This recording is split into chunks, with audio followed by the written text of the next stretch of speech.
Hey guys, in this video we're going to take a look at how you can take pictures rapidly with the camera on the Samsung Galaxy S24 series. First, tap on the home button to return back to the home screen. On the home screen, open up the camera app.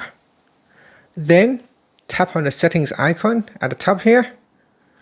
Next, in the camera settings, we go down and tap on intelligent optimization. Now select minimum. This will allow you to take pictures as fast as possible by not optimizing pictures after they are taken. Now tap on the back key, then tap on the back key again, and from here you should be able to take photos a lot faster than before by simply tapping on the button. If you want to take images rapidly, ultra fast, what you can do is you can take burst shot. So simply touch and hold on the shutter button and then drag it down, and this will allow you to take burst shot, and that will allow you to take photos rapidly as well.